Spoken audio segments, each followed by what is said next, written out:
সালাম আলাইকুম। ঘটনা তো ঘটে গেছে, অনেক কিছু বেরো হয়েছে। তো আমি আমাদের ওই যে হ্যালো প্রবাসী হাসপাতাল, যেটা আমরা কুমিল্লা জেলার একদম সন্নিকটে অর্থাৎ পালপাড়া ব্রিজের পরেই প্রায় 145 শতক জায়গার উপরে আমরা একটা হাসপাতাল নির্মাণ করছি, আর এর উদ্যোক্তা আমি। তো আলহামদুলিল্লাহ অনেক মানুষ, প্রায় বাংলাদেশের 38টা জেলা থেকে অনেকে এখানে শেয়ার নিয়েছেন। তো তাদেরকে নিয়ে আসলে আমাদের ব্যস্ততা যাচ্ছে, যদিও প্রতিটা শেয়ারের মূল্য 2,15,000 থেকে শুরু করে 4, 6 বা 8 মাসের কিস্তিতে নিতে পারেন। তো যাই হোক, এগুলা কেন বললাম এটাও একটা জানাই দিলাম, অনেকে হয়তো পরবর্তী সময় জানেন।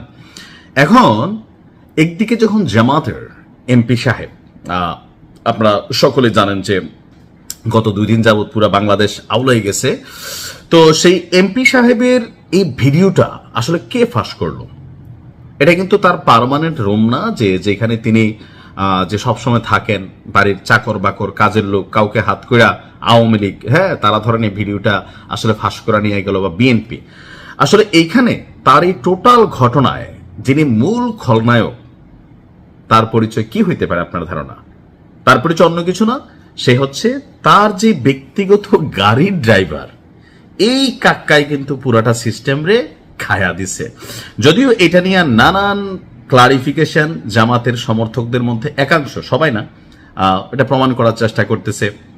বিয়ে করছে, তো বিয়ের আবার কাবিননামা ধরেন যে ডেটের হওয়ার কথা, কাজী কইতেছে ভাই এটা তাড়াহুড়া আমার দিয়ে করাইছে। অর্থাৎ তিনি একটা হয়তো অনৈতিক সম্পর্কে ছিলেন, বাট যাই হোক মেয়েটার কপাল ভালো যে অনৈতিক সম্পর্কের ভিডিও ফাঁস হওয়ার পরে এমপির বউ হয়ে গেছে, হ্যাঁ মেয়ের বাবু এমপির শাশুড়ি হয়ে গেছে, শ্বশুর হয়েছে। এখন ড্রাইভার কিভাবে এই ঘটনাটা ঘটাইলো চলুন দেখি।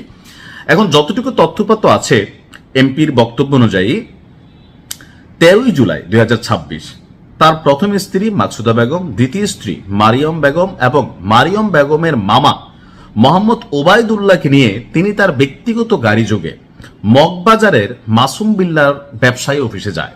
হয়তো ওই লোক জামাতের লোক, আর তিনি আসলে তাদেরকে মেলামেশার জন্য সুযোগ করে দিয়েছেন। অর্থাৎ মানে ওই রুমটা তাকে 1-1.5 ঘন্টা বা 2 ঘন্টার জন্য ব্যবহার করার সুযোগ দিয়েছিলেন।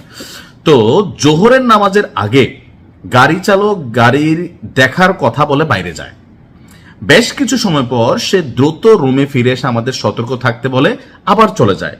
কিছুক্ষণ পর সে পুনরায় ফিরে এসে দরজা খুলতে বললে আমার দ্বিতীয় স্ত্রী মারিয়াম দরজা খুলে দেন, যে পিচ্চি মেয়েটা, বয়স 57 বছরের ব্যবধান জামাই বউয়ের মধ্যে। যাই হোক, এরপরে তার বক্তব্য হচ্ছে দরজা খোলার সাথে সাথে রুমে 5 থেকে 7 জন লোক ঢুকে এবং কি তাদের ব্যাগ পকেট তল্লাশি করে 3 থেকে 4টি ঠিকাদারের দোকানে নিয়ে যায় এবং 1 লাখ টাকা দাবি করে।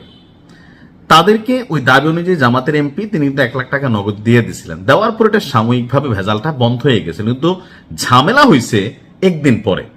তার বক্তব্য ইতিমধ্যেই, অর্থাৎ এখান থেকে বোঝা গেছে যে গাড়ির যে ড্রাইভার সে আসলে একটা টিম হায়ার করছে। এমপি সাহেব যেখানে তার দ্বিতীয় স্ত্রী নিয়ে আসছে, সো যেহেতু গোপনীয় বিয়া, তো সে এটারই আসলে একটা ব্ল্যাকমেলিং করছে, বিয়া হোক বা যাই হোক টিকিট বিক্রি, অনেকে নানান ভাষায় বলেন বিষয়টা। তো ড্রাইভার করছে কি এই সিচুয়েশনটারে কাজে লাগাইয়া সে কিন্তু ওই যে টিমটা যেটা সেখানে তাদেরকে হাতে নাতে ধরছে, তাদেরকে কিন্তু ড্রাইভারই ভাড়া করছে, এটা তো ক্লিয়ার।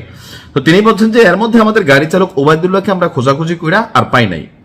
এরপর আমরা বাসায় চলে আসি। রাত আনুমানিক 10টার দিকে গাড়ি চালক আব্দুল্লাহ এমপিরে ফোন করে বলে যে মগবাজারের চাঁদাবাজদের হাত থেকে গাড়ি ছাড়াতে হলে 5 লাখ এবং মানে তিনি দিবেন 5 লাখ, আর তার দ্বিতীয় স্ত্রীর ভাই মোহাম্মদ মাসুম বিল্লার কাছে 10 লাখ টাকা দিতে হবে। তার মানে তিনি যেখানে গেছিলেন ওইটাই মেয়ের ভাইয়ের দোকানই ছিল বক্তব্য অনুযায়ী। তবে প্রকৃত ঘটনা হলো এই সমস্ত চক্রান্তের মূলনায়ক ছিল তার গাড়ি চালক ওবায়দুল্লাহ। তার বক্তব্য গাড়ি চালক ওবায়দুল্লাহর দুলাভাইয়ের সাথে, গাড়ির ড্রাইভারের দুলাভাইয়ের সাথে আমার দ্বিতীয় স্ত্রীর বাবা মাসুম বিল্লার দীর্ঘদিন ধরে মনস্তাত্ত্বিক দ্বন্দ্ব চলছিল। এখন মাসুম বিল্লাহ কি ভাই না শ্বশুর, আবার এখানে আসছে মানে একটু তো কনফিউশন। তিনি হয়তো তাড়াহুড়া করতে গিয়ে কি বলছেন নিজেও জানেন না। তো বলছে যে ওই গাড়ি চালকের সাথে তার শ্বশুরের যে ভেজাল আছে, সেই ভেজালটাকে কেন্দ্র করেই তাদেরকে আসলে এরকম একটা সিচুয়েশনে বাটে ফালাইয়া টাকা নেওয়ার জন্য চেষ্টা করছে বা তাদেরকে অপমানিত করা হয়েছে।